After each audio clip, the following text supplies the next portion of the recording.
الحمد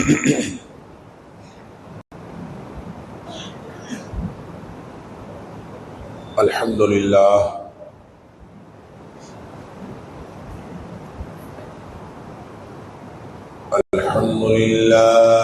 الذي لم يتخذ ولدا ولم يكن له شريك في الملك ولم يكن له ولي من الذل وكبره تكبيرا. الحمد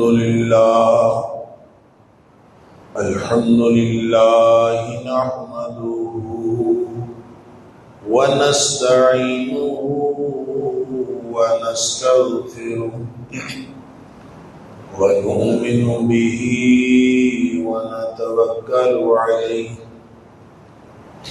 ونعوذ بالله من شرور أنفسنا ومن سيئات أعمالنا.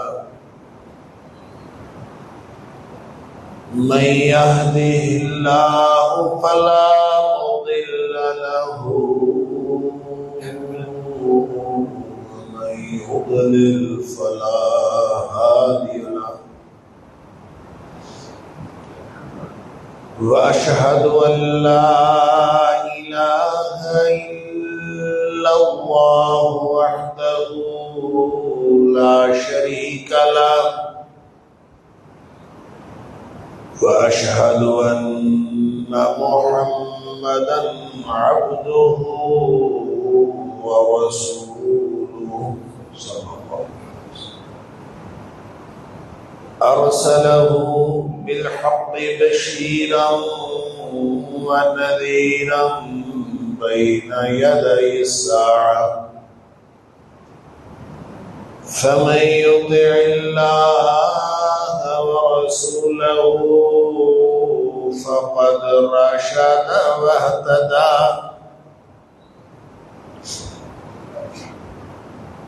ومن يعص الله ورسوله فقد ضل وغوى. فإنه لا يضر إلا نفسه ولا يضر الله شيئا. نسأل الله ربنا أن يجعلنا ممن يطيعه ويطيع رسوله ويتبع رضوانه ويجتنب سخطه. فإنما نحن به وله. أما بعد فإن خير الحديث كتاب الله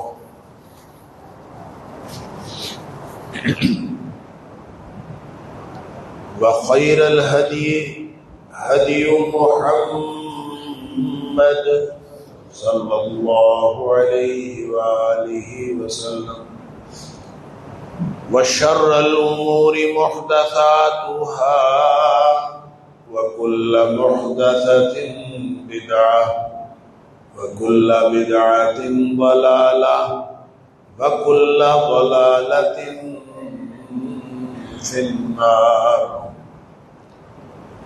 فأعوذ بالله السميع العليم من الشيطان الرجيم من همزه ونفخه ونفثه. بسم الله الرحمن الرحيم.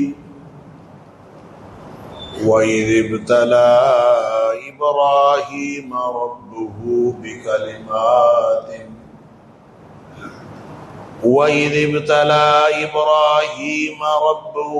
بكلمات فأتمهن. قال إني جاعلك للناس إماما قال ومن ذريتي قال لا ينال عهد الظالمين۔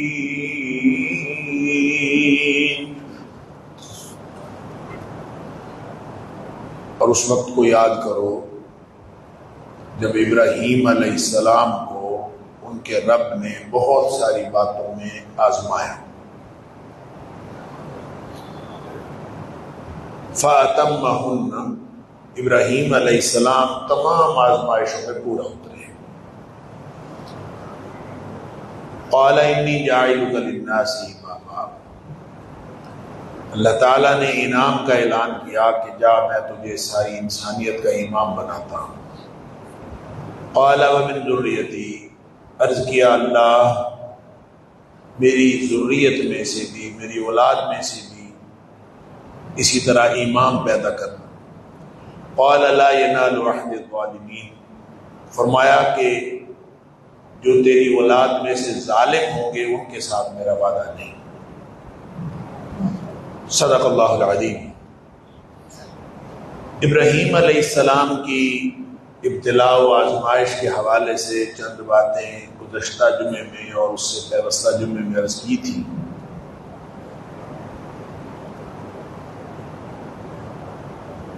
ابراہیم علیہ السلام کی جب پوری زندگی ہم دیکھتے ہیں اور ان کے خانوادے کی بھی، تو یہ عجیب خانوادہ ہے کہ اللہ کریم نے ان کے چلنے پھرنے کے مقامات کو بھی عبادات کے مقامات بنا دیا،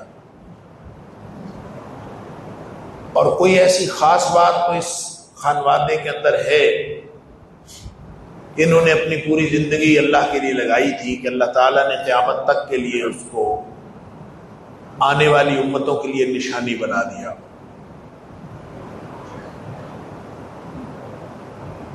اس کے بارے میں اللہ تعالیٰ ایک تو یہاں اشارہ فرماتا ہے کہ میں نے بہت سارے امتحانوں میں، بہت ساری باتوں میں آزمائش میں مبتلا کیا ابراہیم علیہ السلام کو۔ ابراہیم علیہ السلام ہر آزمائش پر پورا اترے۔ اس کا مطلب ہے کہ ایک تو سب سے پہلی بات تو امتحان تھا، امتحان میں کامیابی ابراہیم علیہ السلام کو اوپر لے کے گئی، اور وہ میں نے عرض کیا تھا کہ جب چھوٹے امتحان میں کوئی شخص کامیاب ہوتا ہے تو پھر اللہ اس کو بڑے امتحان میں مبتلا کرتا ہے۔ بڑے امتحان میں مبتلا نہ ہونا اس بات کی دلیل ہے کہ ہم چھوٹے امتحان میں ناکام رہیں، یا پھر اس بات کی دلیل ہے نبی کریم صلی اللہ علیہ وسلم کے فرمان کے مطابق کہ ہمارا ایمان کمزور ہے،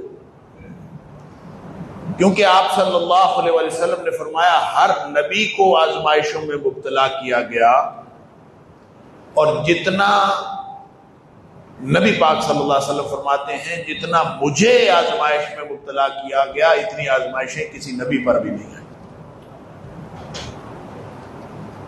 اور ظاہر ہے نبی پاک صلی اللہ علیہ وسلم اللہ کے پیارے ہیں، اللہ کے حبیب ہیں، اور ساری کائنات میں سے، ساری مخلوق میں سے اللہ کو سب سے زیادہ پیارے، تو ان کے اوپر اگر اتنی آزمائشیں آئی ہیں تو اس کا مطلب ہے آزمائش آنا تو اللہ تعالیٰ کے قرب اور محبت کی دلیل ہوتی ہے۔ اور پھر آپ نے یہ بھی ارشاد فرمایا کہ ہر شخص کو اس کے ایمان کی سطح کے مطابق آزمائش میں مبتلا کیا جاتا ہے۔ اس کا مطلب ہے اگر کسی شخص کو آزمائش میں مبتلا کیا ہی نہیں گیا یا اس پر کوئی آزمائش آئی ہی نہیں تو اس کو اپنے ایمان کی فکر کرنی چاہیے۔ ایمان کے مطابق آزمائش ہوتی ہے، تو اگر آزمائشیں بڑی بڑی آ رہی ہیں، دیکھیں فرق ہوتا ہے، بعض اوقات انسان سزا میں پکڑا ہوتا ہے، بعض اوقات وہ آزمائش ہوتی ہے اللہ کی طرف سے۔ فرق کیا ہے؟ کیسے پتہ چلتا ہے کہ آزمائش ہے کہ اب میں عذاب میں پکڑا ہوا ہوں؟ یہ کیسے پتہ چلتا ہے؟ پتہ اس کے نتیجے سے لگتا کہ آزمائش کے بعد اگر آپ اللہ کے قریب ہوئے ہیں تو اس کا مطلب ہے کہ یہ تو آپ کے ایمان کو آزمانے کے لیے آزمائش تھی، اور اس کے نتیجے میں آپ اللہ کا قرب حاصل کرنے میں کامیاب ہو گئے۔ اور اگر وہ عذاب تھا تو اس کے بعد پھر انسان اللہ کے قریب نہیں ہوتا، اللہ سے دور ہوتا، لہذا آپ ہر شخص اپنی زندگی کا خود محاسبہ کر سکتا ہے کہ کوئی شخص اس دنیا میں ایسا نہیں ہے جس کی زندگی ابتلا اور آزمائش میں نہ ہو. ہر شخص مبتلا ہوتا ہے. کیوں؟ کہ اللہ نے یہ زندگی موت کا کارخانہ الذی خلق الموت والحیات لیبلوکم ایکم احسن عملا، وہ یہ بنائے امتحان کے لیے ہے. لہذا ہو نہیں سکتا کہ کوئی امتحان میں مبتلا نہ ہو.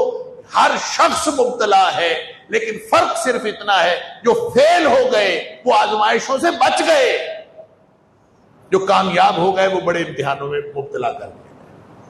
یہی ابراہیم علیہ السلام کی پوری زندگی کا خلاصہ یہی.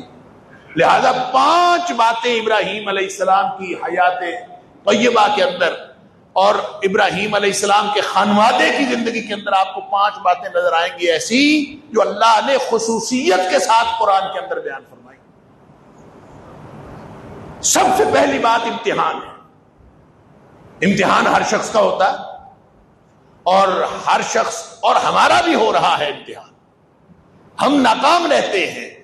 جہاں بولنا ہے بولنا نہیں ہوتا آپ نے، جہاں خاموش رہنا ہے وہاں ہم نے خاموش نہیں رہنا ہوتا. کہیں خاموشی کا امتحان ہوتا ہے، کہیں قوت گویائی کا امتحان ہوتا ہے، کہیں عمل کا امتحان ہوتا ہے، کہیں قول کا امتحان ہوتا ہے. ہر لمحہ امتحان.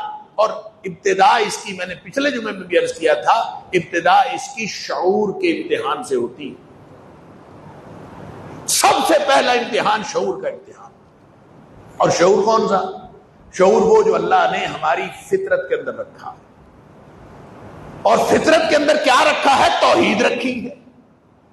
اگر شرک دیکھ کر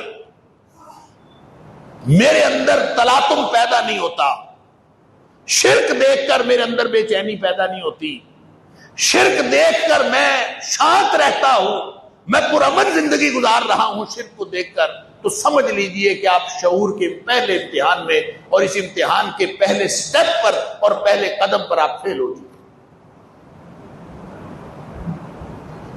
اللہ نے تو وہ جو قرآن کہتا ہے نا الست بربکم، وعدہ لیا تھا کہ کیا میں تمہارا رب نہیں ہوں. یہ ابتدائی آفرینش اللہ نے وعدہ لیا تھا. وہ وعدہ اللہ نے ہماری یادداشت میں نہیں رکھا، ہماری فطرت میں رکھا. اور مسند احمد کی حدیث ہے، صحیح حدیث، حضرت ابن عباس رضی اللہ تعالیٰ راوی ہیں کہ نبی کریم صلی اللہ علیہ وسلم نے فرمایا کہ وہ وعدہ اللہ نے اس لیے کروایا تھا کہ کہیں قیامت والے دن تم میں سے کوئی یہ بہانہ نہ بنائے کہ مجھے تو توحید کا پتہ ہی نہیں چلا. قیامت والے دن کوئی شخص یہ بہانہ نہ بنائے کہ میرے پاس تو کوئی آیا ہی نہیں بتانے والا. لہذا اللہ نے ابتدائی آفرینش ارواح سے یہ وعدہ لے کر اس دن ہی یہ بہانہ ختم کر دیا کہ تمہارے پاس کوئی دعوت دینے والا آئے چاہے نہ آئے، تمہیں کوئی بتانے والا آئے چاہے نہ آئے، تمہیں کسی نے شرک سے بچنے کا شعور دیا ہو یا نہ دیا ہو، یہ توحید اللہ نے تمہاری فطرت کے اندر رکھ دی ہے. عبدیت رب ہر شخص کی فطرت کے اندر. اب وہ خود اگر اس امتحان میں فیل ہو جاتا ہے تو الگ بات. ابراہیم علیہ السلام جو سب سے پہلے امتحان میں پاس ہوئے تھے، جس کے بعد اللہ تعالیٰ امتحان در امتحان در امتحان کرتا گیا، وہ جو سب سے پہلا امتحان ہے وہ امتحان یہی شعور کا امتحان کہ جب آپ بچے اور گھر میں ہر طرف بت، تو کس نے بتایا کہ یہ بت جو ہیں یہ کچھ نہیں کر سکتے؟ ہر شخص کا شعور یہ بتاتا ہے کچھ نہیں کر سکتے. ابھی دیکھ لیں ہمارے پڑوسی ملک کے اندر بت پرستی کی جاتی ہے، وہاں بڑے بڑے پڑھے لکھے لوگ بت پرستی کرتے ہیں، نام نہاد پڑھے لکھے لوگ جن کو کچھ نہیں پتا عالم آخرت کا، جس کو کوئی شعور نہیں ہے آخرت کا اور اللہ کے دین کا اور اللہ کی وحی کا، لیکن وہ اپنے آپ کو پڑھا لکھا بھی شمار کرتے ہیں اور بتوں کے سامنے اپنے آپ کو اس طرح سے جھکاتے ہیں جیسے ان کا خیال ہے کہ یہ بت ہی ہمارے سارے کام کر دیتے ہیں. انا للہ و انا الیہ راجعون. اور یہ بت پرستی صرف، اب مجھے تو، میں نے پہلے بھی ایک دفعہ عرض کیا تھا کہ ایک دفعہ میں گجرات گیا تو میں نے ایسے ہی وہاں جو مسجد کی انتظامیہ تھی ان سے میں نے پوچھا، میں نے کہا یہاں سنا ہے کہ شاہ دولے کے چوہے پیدا کیے جاتے ہیں اور ہم نے سنا ہے شاہ دولہ کا دربار ہے، ساری باتیں سنی ہوئی ہیں، ہمیں کچھ نہیں پتا کہ حقیقت اس میں کیا ہے۔ سنا یہ ہے کہ جو بچے شاہ دولے کے دربار میں دے دیے جاتے تھے ان کے سروں کے اوپر لوہے کی ٹوپی رکھ دی جاتی تھی، لہذا بچے بڑے ہو جاتے تھے اور ان کا سر چھوٹا رہ جاتا تو ان کو شاہ دولے کے چوہے کہا جاتا تھا۔ بچپن میں ہم نے دیکھے ہوئے بہت سے، اتنا ظلم انسانیت کے اوپر۔ تو میں نے ان سے پوچھا کہ میں نے کہا کیا آج کل بھی شاہ دولے کے چوہے ہوتے ہیں؟ انہوں نے کہا نہیں، آج کل شاہ دولے کے چوہے نہیں ہوتے، آج کل وہاں بت پرستی کی جاتی، آج کل وہ نہیں کام کیا جاتا۔ میں نے کہا بت پرستی کا کیا مطلب؟ کہتے ہیں بالکل جیسے ہندوستان کے اندر بت بیچے جاتے ہیں اور بتوں کو لوگ اپنا سمجھتے ہیں کہ اس کے ذریعے سے ہمارے کام ہو جائیں گے، بالکل اسی طرح پیتل وغیرہ کے بت بنا کر وہاں پہ بیچے جا رہے ہیں شاہ دولے کے دربار پہ، اور لوگ خریدتے ہیں اور لوگ سمجھتے ہیں کہ ہم ان کو اگر خرید کر ان کے سامنے اپنے مراد رکھیں گے تو ہماری مرادیں پوری ہوں گی۔ انا للہ و انا الیہ راجعون۔ اور شرک کیا ہوتا ہے؟ ایک دفعہ میں سیر کرنے کے لیے بچوں کے ساتھ گیا وہاں ٹیکسلے، تو وہاں جو کھنڈرات ہوتے ہیں، یہ پرانے کھنڈرات موجود ہیں، خاص طور پر مہاتما بدھ کی بہت ساری مورتیاں وہاں پہ پڑی ہوئی۔ تو ایک جگہ گیا تو ایک آدمی کھڑا ہوا تھا، تو وہ لوگوں کو بتا رہا تھا کہ یہ جو مہاتما بدھ کی مورتیاں عام طور پہ وہ ہیں، ان کی قمیض تو گلے میں ہوتی نہیں نا، تو بغیر قمیض کے ہوتی ہے وہ مورتیاں جو بنی ہوتی ہیں۔ تو وہ بتا رہا تھا کہ جو اس کے ناف کا سوراخ ہے نا، اس میں اگر انگلی رکھ کے آپ جو بھی دعا کریں گے وہ دعا قبول ہوگی۔ اور وہ یہ بتانے کا 10 روپے لے رہا تھا، بات چند سال پرانی، تو یعنی اس کو 10 روپے دیں، وہ بتانے کے 10 روپے لے رہا تھا کہ آپ کی ہر مراد پوری ہو سکتی ہے، اس کے ناف میں انگلی رکھیں، انگلی رکھ کے دعا کریں، آپ کی ہر مراد پوری۔ انا للہ و انا۔ میں نے اس سے پوچھا، میں نے کہا تم مسلمان ہو؟ اپنے آپ کو مسلمان کہتے ہیں اور تم یہ شرک کی 10 روپے میں دعوت دے رہے ہو لوگوں کو۔ تو یہ جو شعور ہے جو اللہ نے ہمیں عطا کیا ہے، ہم شعور کے امتحان میں فیل ہوئے، کبھی اس سے آگے بڑھ ہی نہیں سکتے۔ آپ جس سے بھی لے لیں، جہاں سے بھی لے لیں، اگر شرک ہو رہا ہے اور آپ کے اندر تلاطم پیدا نہیں ہوتا، آپ امن چین سے رہ رہے ہیں، تو سمجھ لیجئے کہ آپ پہلے امتحان میں فیل ہو چکے۔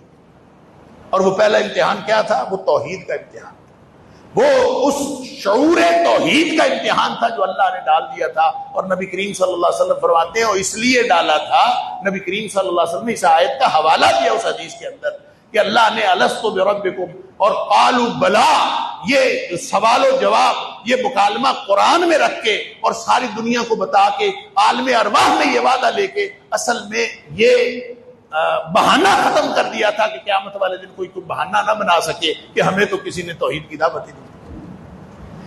لیکن وہ شعور امڑتا رہے، ابلتا رہے، ہم اس کو سلاتے رہتے ہیں، یہ سو جائے۔ ابراہیم علیہ السلام کی شان یہ ہے، اکیلا تھا، اکیلے کو نبی کریم صلی اللہ نے قرآن میں اکیلے کو امت قرار دیا۔ ابراہیم علیہ السلام اکیلے امت تھے۔ امت کا معنی پیشوا بھی ہوتا ہے، امت کا معنی بڑا گروہ بھی ہوتا ہے۔ تو حضرت ابراہیم علیہ السلام اکیلے ہی امت تھے۔ کیوں اکیلے امت تھے؟ اسی طرح ایک اور شخص کے بارے میں بھی نبی پاک صلی اللہ علیہ وسلم نے فرمایا کہ وہ زید بن نفیل غالباً ان کا نام تھا، کہ نبی کریم صلی اللہ علیہ وسلم کے زمانہ بعثت سے پہلے فوت ہو گئے۔ آپ کے نبی کریم صلی اللہ علیہ وسلم کے بعثت کے زمانے سے پہلے فوت ہو گئے، لیکن ان کا حال یہ تھا، حضرت عمر فاروق رضی اللہ عنہ کے چچا یا اس طرح کے قریبی رشتہ دار تھے۔ حضرت عمر فاروق رضی اللہ تعالیٰ عنہ ظاہر کنسرن تھے اور لوگوں کو بھی پتا تھا کہ انہوں نے کیا کیا، کہ وہ ان کو یہ سمجھ آ گئی کہ شرک غلط ہے، شرک کے خلاف شعور کے امتحان میں کامیاب ہو گئے۔ لہذا اس شعور کو لے کر اب کوئی بتانے والا نہیں تھا۔ کہتے ہیں وہ شام بھی گئے، کیونکہ اس وقت کا جو اسلام تھا وہ تو اصل میں حضرت عیسیٰ علیہ السلام کی شریعت تھی، لیکن عیسیٰ علیہ السلام کی شریعت بھی مسخ کر کے عیسائیت بنا دی گئی تھی، لہذا وہ گئے شام بھی، انہوں نے جا کے دیکھا کہیں سے ان کو پیور حضرت عیسیٰ علیہ السلام کی تعلیمات مل جائیں، نہیں مل سکی۔ لہذا وہ پریشان ہوئے، واپس آئے۔ لوگ یہ گواہی دیتے ہیں، عمر فاروق رضی اللہ تعالیٰ نے بھی گواہی دی نبی پاک صلی اللہ علیہ وسلم کو کہ اللہ کے رسول صلی اللہ علیہ وسلم ہم نے دیکھا کہ زید کعبہ کی دیوار کے ساتھ ٹیک لگائے بیٹھے تھے اور وہ اللہ سے دعائیں کر رہے تھے کہ اللہ میں اس شرک سے بری ہوں، اللہ میں اس شرک سے بری ہوں۔ ان کو نہیں سمجھ آئی کہ میں نے کیا کرنا ہے، ان کو نبی پاک صلی اللہ علیہ وسلم کی بعثت کا زمانہ نہیں ملا، اس سے پہلے فوت ہو گئے۔ انہوں نے عیسیٰ علیہ السلام کی شریعت پر عمل کرنے کی کوشش کی، وہ بھی خالص تعلیم نہیں مل سکی، لہذا آ کے کعبہ کی دیوار کے ساتھ بیٹھ گئے، اللہ میں اس ہر قسم کے شرک سے بری ہوں۔ یہ وہ شعور کا امتحان ہے، میں اس میں پاس ہوں۔ نبی کریم صلی اللہ علیہ وسلم سے پوچھا زید کا کیا بنے گا؟ نبی کریم صلی اللہ علیہ وسلم نے فرمایا زید قیامت والے دن تنہا ایک امت کی حیثیت سے اٹھے، اس لیے کہ شعور کے امتحان میں پاس ہو۔ نہیں راستہ ملا نہ صحیح، کوئی بتانے والا نہیں ملا نہ صحیح، نبی کی بعثت کا زمانہ نہیں ملا نہ صحیح، کم از کم شعور کے امتحان میں تو پاس ہوئے۔ اور شعور کے امتحان میں پاس ہوئے کہ اللہ تعالیٰ نے جو شعور توحید اندر رکھا تھا، اور نبی پاک صلی اللہ علیہ وسلم فرماتے ہیں مسند احمد کی اس روایت کے جس کے راوی ابن عباس رضی اللہ تعالیٰ عنہ ہے کہ یہ رکھا ہی اس لیے ہے کہ قیامت والے دن تم میں سے کوئی بہانہ نہ بنائے کہ ہمیں شعور توحید کا دیا نہیں گیا تھا، ہمارے پاس کوئی مولوی نہیں پہنچا، ہمارے پاس کوئی کتاب نہیں پہنچی، ہمیں کوئی بتانے والا نہیں پہنچا۔ کوئی بتانے والا نہ ہو، آپ اکیلے ہو دنیا میں، ساری دنیا شرک میں مبتلا ہو جیسے ابراہیم علیہ السلام کے ہاں تھا، لیکن وہ اکیلے ابراہیم علیہ السلام شعور کے امتحان میں پاس ہوئے۔ اندر سے ایک صدا تو اٹھتی ہے نا، اندر سے ایک سوال تو اٹھتا ہے نا کہ آخر یہ ہاتھوں سے بنائے ہوئے بت یہ ہماری قسمت کے مالک کیسے ہو سکتے ہیں؟ ہم نے بنایا، وہ قسمت کے مالک، جس کی جان اللہ نے نکال لی، جو دنیا سے منقطع ہو گیا، جس کے بارے میں نبی پاک صلی اللہ علیہ وسلم نے فرمایا کہ جو فوت ہو گیا اس کے سارے اعمال منقطع ہو گئے سوائے 3 باتوں۔ اگر اس نے کسی کو علم پڑھایا ہے اور اس علم سے فائدہ اٹھایا جا رہا ہے تو اس کا اجر اس کو ملتا رہے، اگر اس نے کوئی صدقہ جاریہ کا کام کیا ہے، کوئی مسجد بنوا دی، کوئی سڑک بنوا دی، کوئی مسافر خانہ بنوا دیا، کہیں مسجد میں صف ہی بچھا دی، مصلی ہی بچھا دیا، کہیں نلکا لگوا دیا، تو جب تک لوگ اس سے مستفید ہوتے رہیں گے اس کو فائدہ پہنچتا رہے۔ اور آخری بات تیسری کہ اگر اس کی اولاد اس نے نیک چھوڑی ہے تو نیک اولاد اس کے لیے دعائیں کرے گی، اس کا بھی اس کو فائدہ پہنچتا ہے۔ باقی سب منقطع، دنیا سے رابطہ کٹ گیا، ختم۔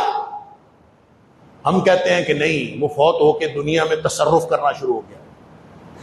ہم کہتے ہیں نہیں، دنیا میں اس کی پہلے وہ جب زندہ تھا تو وہ مکھی نہیں بنا سکتا تھا، مکھی سے کھانا نہیں چھین سکتا تھا، اب وہ فوت ہو گیا ہے تو اب وہ ہمارے ساری بگڑیاں بنا دے گا، اب ہمارے سارے کام ٹھیک کر دے گا۔ ہمارا شعور کہاں سویا ہوا ہے جو شعور توحید اللہ نے ہمارے دماغ کے اندر رکھا تھا، ہماری فطرت کے اندر رکھا؟ بس اس امتحان میں پاس ہوئیے، اس کی فکر کیجئے جو شعور توحید اللہ نے میرے اندر، آپ کے اندر، ہم سب کے اندر بائی ڈیفالٹ رکھا ہے۔ کبھی سوچا کریں وہ اللہ جو سب کچھ پیدا کرنے والا ہے اور اس کا حق ہے کہ اس کی بندگی کی جائے، اس کی آپ نے قدر ہی نہیں کی۔ ما قدر اللہ حق قدر ہی، دنیا میں ہی منگتے بن گئے، دنیا کے ہی منگتے بن گئے، مانگت بھی دنیا والے، مخلوق والے، جن سے مانگا جا رہا ہے وہ بھی مخلوق والے۔ اللہ فرماتا ہے ضعف الطالب والمطلوب،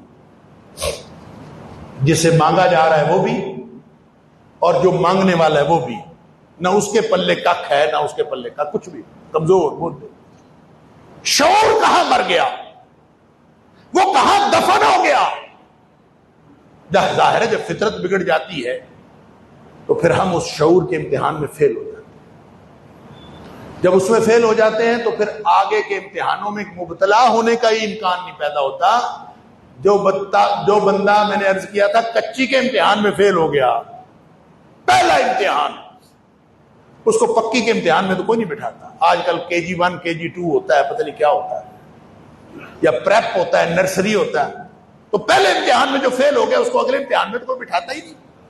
اب دنیا والوں سے پوچھ کے دیکھ لیں.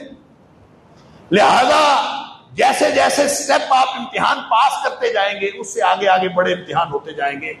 تب جا کے ابراہیم علیہ السلام کو وہ امتحان اللہ نے دیا. اللہ اکبر. یہ جو امامت انسانیت ایسے نہیں ملتی. والذین جاہدوا فینا لنہدینہم سبلنا، جو ہمارے راستے میں محنت کرتے ہیں، کوشش کرتے ہیں، ہم ان کو اپنا راستہ دکھا دیتے ہیں، راستہ بتا دیتے ہیں، منزل مقصود پر پہنچا دیتے ہیں. سبحان اللہ. لہذا امتحان میں کامیابی کی فکر کیجئے. نمبر 1، ابراہیم علیہ السلام کی زندگی سے کیوں امامت انسانیت ملی؟ ساری انسانیت کے امام بن گئے، جد الانبیاء بن گئے. اور یہ کس لیے ہوا؟ اور سارا حج اس خانوادے کے سارے اعمال کے گرد گھومتا ہے. نبی پاک صلی اللہ علیہ وسلم نے اپنے اوپر درود پڑھنے کے لیے جو پسندیدہ درود ہمیں سکھایا، فرمایا جس طرح ابراہیم پر رحمتیں کی، ابراہیم کے گھر والوں پر رحمتیں کی، اللہ اسی طرح محمد صلی اللہ علیہ وسلم اور ان کی آل محمد کے اوپر اسی طرح رحمتیں نازل. سبحان اللہ. اللہ اسی طرح کی برکتیں جس طرح کی ابراہیم علیہ السلام اور ان کے گھر والوں پر کی، اللہ اسی طرح کی محمد صلی اللہ علیہ وسلم اور آل محمد کے اوپر بھی. سبحان اللہ. لہذا پہلی بات تو ہے اپنے امتحانوں کی فکر کیجیے. اگر ہم امتحانوں میں پاس ہوں گے، امتحان دلیل ہے ایمان کی. ابتلاء و آزمائش سزا بھی ہو سکتی ہے. سزا میں ہم کہتے ہیں پتہ نہیں کس سزا میں پکڑا ہوا، اور میں نے عرض کر دیا اس کا پیمانہ یہی ہے. اس کے بعد اپنی کیفیت دیکھیں. اللہ کے قریب ہوئے ہیں، اللہ سے دور ہوئے. اگر اللہ سے قریب ہوئے ہیں تو اس کا مطلب ہے اللہ کی طرف سے آزمائش تھی آپ کے ایمان کی، آپ اس آزمائش میں اللہ کے فضل سے پورا اترے ہیں، اللہ کا قرب حاصل ہوا. نتیجہ یہ نکلتا. اور اگر آپ کے اوپر کوئی آزمائش آ ہی نہیں رہی تو پھر اپنے ایمان کی فکر کیجیے. وہ کہتے ہیں کہ ایک صحابی تھا کہ اس کی خاتون جو تھی اس نے مطالبہ کر دیا کہ مجھے طلاق دے دو. وہ بڑا حیران ہوا، اچھی بھلی ہماری زندگی گزر رہی ہے تو خام خواہ طلاق مانگنے والی خاتون کے اوپر تو نبی پاک صلی اللہ علیہ وسلم نے لعنت کی ہے، تو یہ تم کیا کر رہی ہو؟ اس نے کہا نہیں بس مجھے طلاق چاہیے. اس نے کہا چلیں پھر نبی پاک صلی اللہ علیہ وسلم کے پاس چلتے ہیں، نبی کریم صلی اللہ علیہ وسلم سے پوچھتے ہیں. اگر وہ فرماتے ہیں کہ تم طلاق لے سکتی ہو تو لے لو. چل پڑے، کوئی وجہ نہیں، بس طلاق چاہیے. چل پڑے، راستے میں اس کا پاؤں کہیں اٹکا اور گر گیا، منہ کے بل گرا، بہت شدید چوٹ آئی، سارا لہو لہان ہو گیا. تو وہ خاتون کہتی ہے واپس چلو، میں نے طلاق نہیں لے لی. وہ کہتا کیا مسئلہ ہے کہ شور مچایا ہوا تھا طلاق لینی ہے اور اب کہتی ہے نہیں لینی. وہ کہتی ہے جس دن سے میں تیرے گھر آئی ہوں میں نے کبھی تمہیں کسی تکلیف میں نہیں دیکھا، تو مجھے خطرہ پیدا ہو گیا تھا کہ تو منافق ہے، تیرے اندر ایمان ہی نہیں ہے. اگر ایمان ہوتا تو نبی کریم صلی اللہ علیہ وسلم کا فرمان ہے کہ اللہ تعالیٰ ہر ایک کو اس کے ایمان کی سطح کے مطابق آزماتا ہے، آزمائشوں میں مبتلا کرتا ہے. تیرے اوپر کوئی آزمائش ہی نہیں آئی تو مجھے تو خطرہ پیدا ہو گیا کہ تیرے اندر ایمان ہی کوئی نہیں ہے، تو منافق آدمی. آج جب ہم چلے ہیں تجھے چوٹ لگی، خون بہا، مجھے سکون ہوا کہ شکر ہے اس کے اندر ایمان موجود ہے، دلیل مل گئی کہ اس کے اندر ایمان موجود ہے. اللہ آزمائشوں میں ایسے نہیں اللہ تعالیٰ نے فرمایا وَإِذِ ابْتَلَىٰ إِبْرَاهِيمَ رَبُّهُ بِكَلِمَاتٍ، جو پیارا ہوتا ہے اس کو زیادہ آزمایا جاتا ہے. فَأَتَمَّهُنَّ، ابراہیم سارے امتحانوں میں پاس ہوتا، چھوٹا امتحان، پھر اس سے بڑا امتحان، پھر اس سے بڑا امتحان، پھر اس سے بڑا امتحان، سارے امتحانوں میں پاس ہو گیا. پھر جا کے کہا کہ چل جا انی جاعلک للناس اماما، تو سارے انسانوں کا امام ہے، اپنی امت کا نہیں، صرف 4 لوگوں کا نہیں. تو تو امام انسانیت ہے. اتنا بڑا لقب.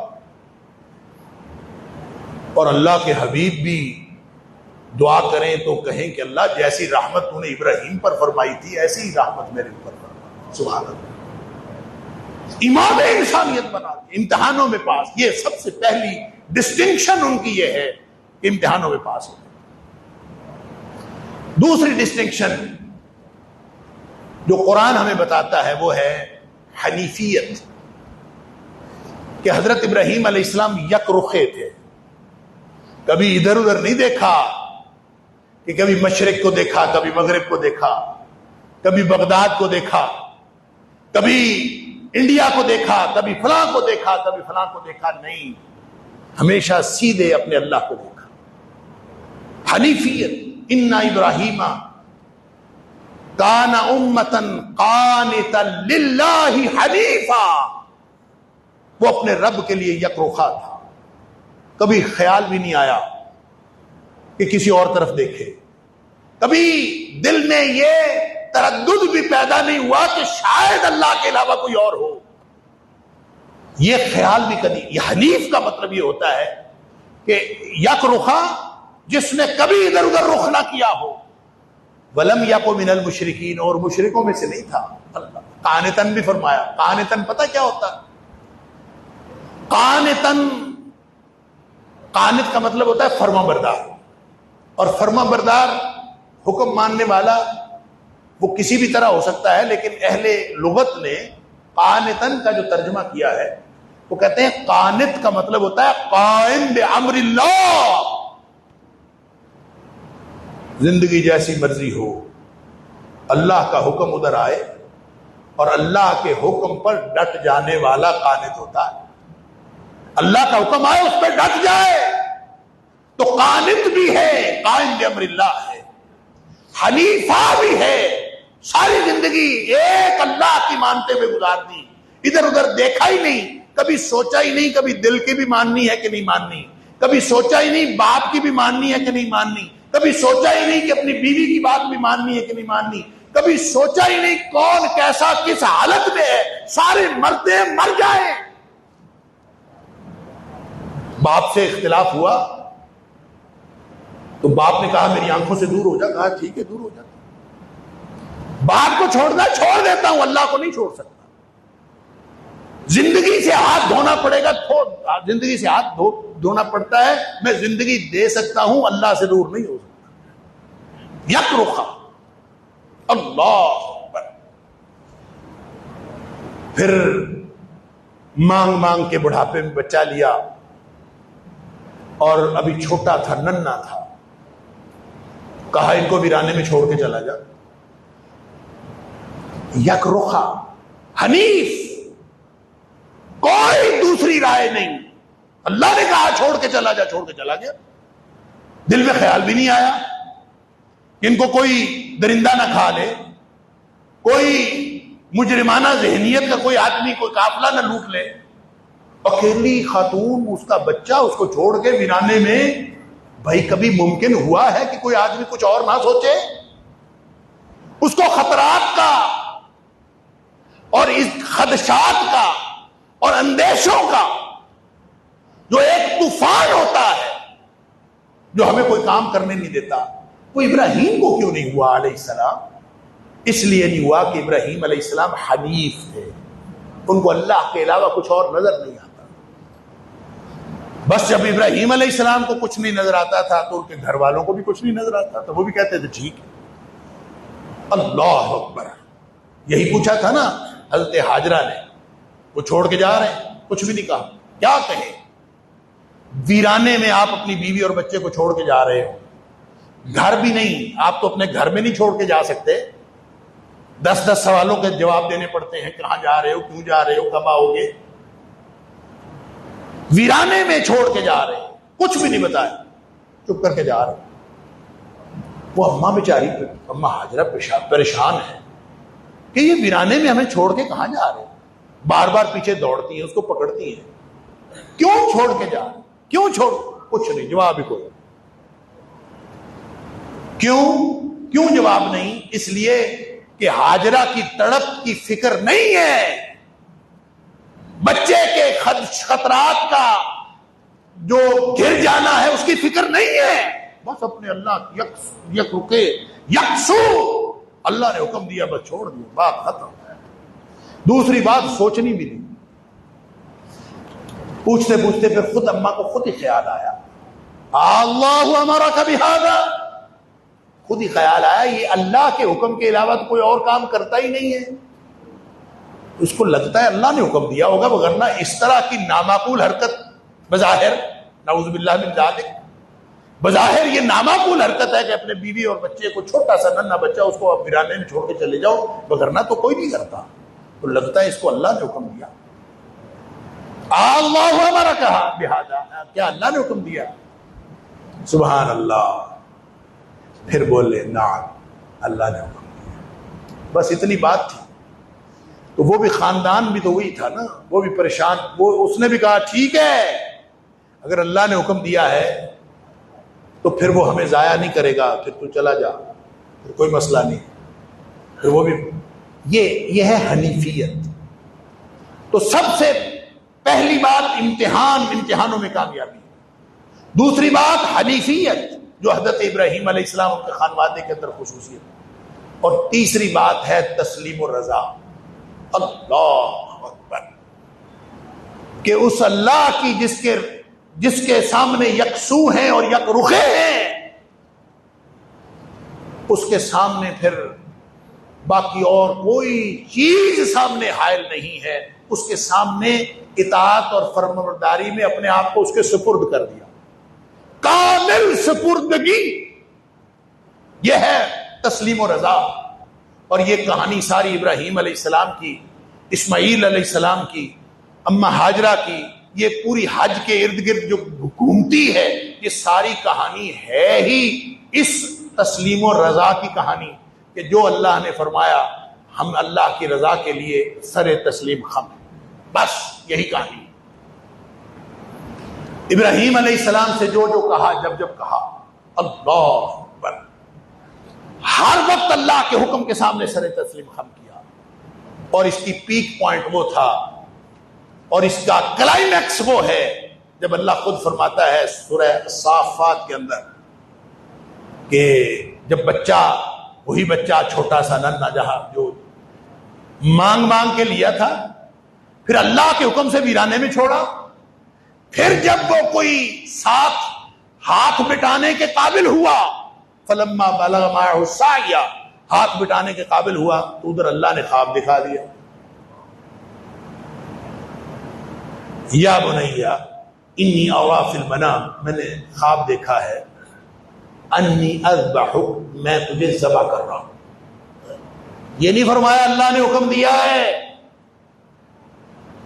میں نے خواب میں دیکھا ہے، بچے سے مشورہ ہو رہا ہے، فانظر ماذا ترى، بیٹے تیرا کیا خیال ہے، مجھے خواب آئی ہے، خواب میں نے دیکھا ہے، تیرا کیا خیال ہے؟ اب وہ بچہ بھی تو ابراہیم علیہ السلام کا بچہ تھا، اور تسلیم و رضا کی انتہا۔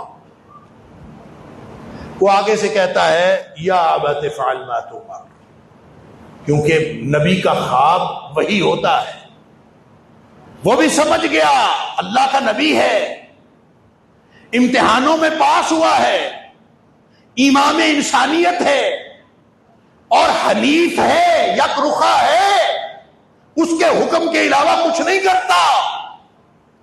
تو اس نے کہا یا ابت افعل ما تؤمر، ابا جی جو آپ کو حکم ہوا ہے نا اللہ کی طرف سے کر دو۔ یہ مشورہ کسی کے بارے میں تو نہیں لیا تھا، مشورہ اس کے بارے میں تھا کہ تیرے گلے پر چھری چلنی ہے، مشورہ دے چلاؤں کہ نہ چلاؤں۔ وہ کہتا ہے یا ابت افعل ما تؤمر، تسلیم و رضا کی انتہا ہے۔ نہ باپ نے چوں کی، نہ بیٹے نے، نہ بیٹا بولا نہ باپ بولا، فلما اسلما، قرآن کہتا ہے دونوں نے تسلیم و رضا کی انتہا کر دی۔ فلما اسلما وتلہ للجبین، دونوں تیار ہو گئے، فرما بردار ہو گئے، تیار ہو گئے، اور اس کو لٹا لیا۔ اور ہم قربانی کرتے ہیں سارے، ہر جگہ پہ شور مچا ہوتا ہے کہ سنت ابراہیمی ادا ہو رہی ہے، میڈیا والے کہتے ہیں سنت ابراہیمی ادا ہو رہی ہے۔ بھائی سنت ابراہیمی یہ کٹے بچے ذبح کرنا نہیں ہے، سنت ابراہیمی بیٹے کو ذبح کرنا، اپنی ہر چیز پیاری سے پیاری چیز ذبح کر دینا، یہ سنت ابراہیمی۔ تسلیم و رضا یہ سنت ابراہیمی ہے۔ پھر دونوں نے تیاری پکڑ دی اور اس نے چھری رکھ دی اس کے اوپر، اللہ مطلع للجبین، اس کو لٹا لیا، چھری رکھ دی، اس نے تو چلا دی تھی۔ اللہ تعالیٰ فرماتا ہے کہ یہ عجیب تسلیم و رضا کے پیکر تھے، نہ باپ بولا نہ بیٹا بولا، ہمیں بولنا پڑا آسمانوں سے، ہمیں بولنا پڑا۔